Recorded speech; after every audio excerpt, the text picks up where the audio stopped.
వ్రతశాల ఇది నా యేసు నివసించశాల.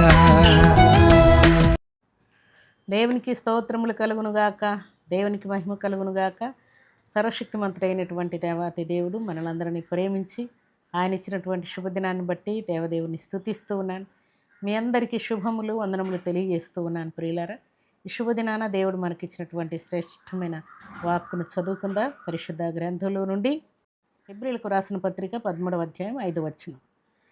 నిన్ను ఏ మాత్రమును విడువను, నిన్ను ఎన్నడూ ఎడబాయను అని ఆయనే చెప్పాను కదా. దేవుడి శ్రేష్టమైన మాటలు దీవించి ఆశీర్వదించును గాక.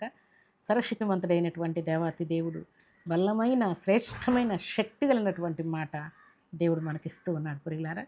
ఆయన ఇచ్చినటువంటి మాట, నిన్ను ఏమాత్రమును విడువను, నిన్ను ఎన్నడను ఎడబాయనని దేవుడే సెలవిస్తూ ఉన్నాడు.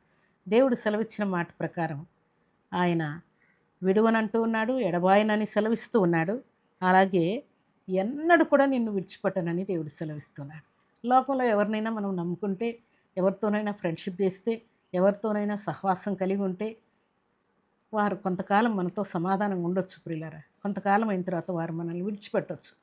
కానీ మనము నమ్మినటువంటి మన ప్రియరక్షకుడు ప్రాణనాథుడు నిన్ను ఎన్నడూ ఎడబాయనంటూ ఉన్నాడు.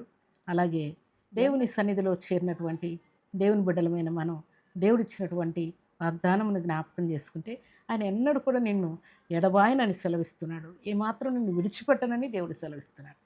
లోకంలో చాలామంది మనం ఒకవేళ నమ్మితే భూలోకంలో జీవిస్తున్నటువంటి మన జీవితాలకు భార్యనే భర్తను మోసం చేయడం, భర్తనే భార్యను మోసం చేయడం, అలాగే తల్లిదండ్రులే పిల్లల్ని మోసం చేయడం, పిల్లలే తల్లిదండ్రులను మోసం చేయడం, నమ్మినటువంటి ఫ్రెండ్సే మోసం చేయడం, బంధువులు రక్తసంబంధికులే మనకు మోసం చేయడం.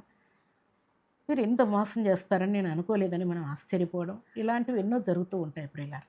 కానీ ప్రాణనాథుడు మనకు ఇస్తున్నటువంటి మాట ఏంటంటే, ఏ మాత్రం నిన్ను విడువనంటున్నాడు, ఎన్నడూ నిన్ను ఎడబాయనని దేవుడు సెలవిస్తున్నాడు.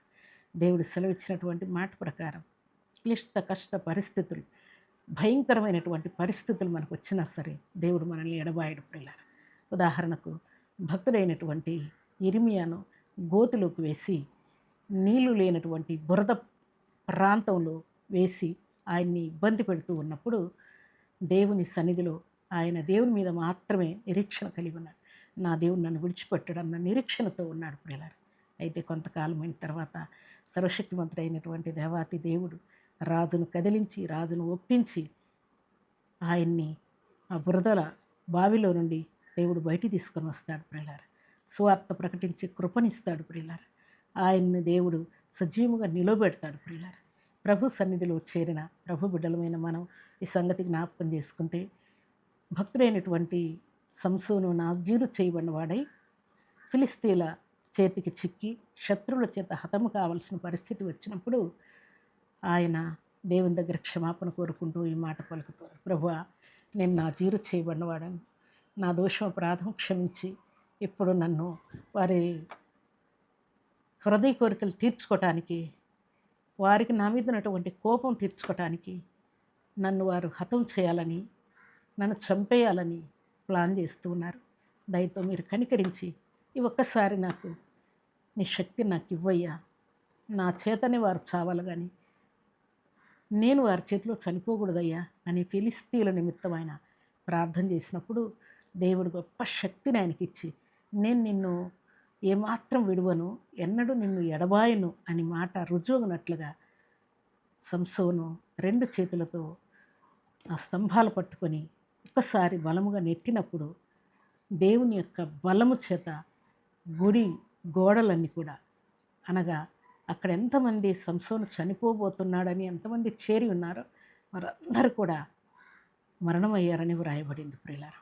దేవునికి స్తోత్రములు కలుగునుగాక. శత్రువుల చేతులు మనం ఉన్నా కూడా దేవుడు మనల్ని విడిచిపెట్టడు ప్రియులారా.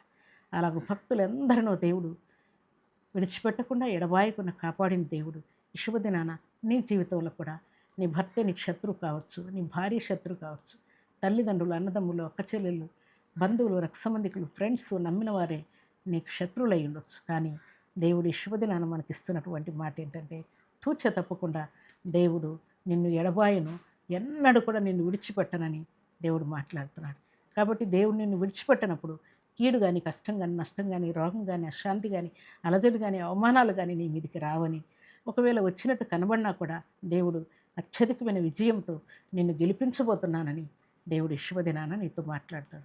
అందుకే నీ డ్యూటీలో, విద్యాబుద్ధుల్లో, వివాహంలో, సంతానంలో, బిజినెస్లో, అన్ని విషయంలో దేవుడు గొప్ప కృపను చూపించి ఆశ్చర్యకార్యం జరిగించి అద్భుతమైన ఆనవాలను దేవుడు కనపరచబోతూ ఉన్నాడు. ప్రియులారా, దేవునికి స్తోత్రములు కలుగునుగాక. దేవుని సన్నిధానంలో చేరినటువంటి మనందరి జీవితాల్లో ఇట్టి శ్రేష్టమైనటువంటి కృపను, ఆశీర్వాదాన్ని దేవుడు ఇవ్వబోతూ ఉన్నాడు. కాబట్టి దేవుని సన్నిధిలో చేరిన మనమందరం కూడా దేవుని యొక్క కృపను జ్ఞాపకం చేసుకొని దేవుని కొరకు బలమైన సాక్షులంగా మనం నిలిచి ఉండాలని దేవుడు కోరుకుంటూ ఉన్నాడు. అలాంటి కృపా భాగ్యం సర్వశక్తిమంతుడైనటువంటి దేవాతి దేవుడు సర్వసమృద్ధిగా మనందరికీ అనుగ్రహించి ఆయన కృపను వర్ధిల చేసి ఆశీర్వదించునుగాక. ఆమేన్. ప్రార్థన చేసుకుని, ఆకాశములను కలుగు చేసిన మా తండ్రి, మీకు స్తోత్రాలు. శుభదినాన తండ్రి, మీరు ఇచ్చిన శ్రేష్టమైన సమయాన్ని బట్టి మీకు స్తోత్రాలు. మీరు ఇచ్చిన లేఖన భాగును బట్టి స్తోత్రాలు. ఈ మాటలు బిడ్డల హృదయాలకు దీవెనకరంగా, ఆశీర్వాదకరంగా, మేలుకరంగా మీరు ఇచ్చినందుకే స్తుతిస్తున్నాను.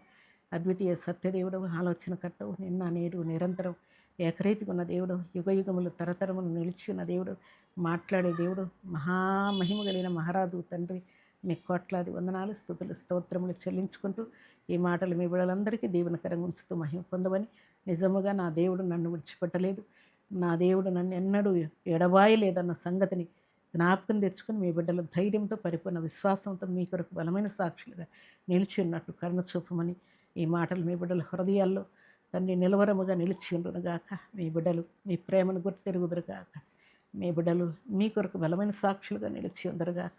ఇంట బయట సంఘంలో, సమాజంలో మీకు మహిమ తెచ్చే పాత్రలుగా మీ బిడ్డలు ఉండునట్లు కరుణ చూపమని, ఉదయకాల దీవెనల ఆశీర్వాదం సమృద్ధిగా దయచేయమని, సంపూర్ణ ఆరోగ్యాలు బిడ్డలకు ఇవ్వమని, సమస్త కీడు కష్టం కొట్టివేయమని, అపవాదికి లయం చేయమని, పరిశుద్ధాత్మ నడిపింపనేయమని, ఈ ఉదయకాల దీవెనల ఆశీర్వాదం ప్రతి బిడ్డకు దయచేయమని, ఈ దినం బర్త్డేలు, మ్యారేజ్ డేలు జరుపుకున్న బిడ్డలకును దీవెన దయచేయమని యేసుక్రీస్తు పరిశుద్ధమైన నామములో స్తుతించి ప్రార్థించారు వేడుకుంటున్నాము తండ్రి.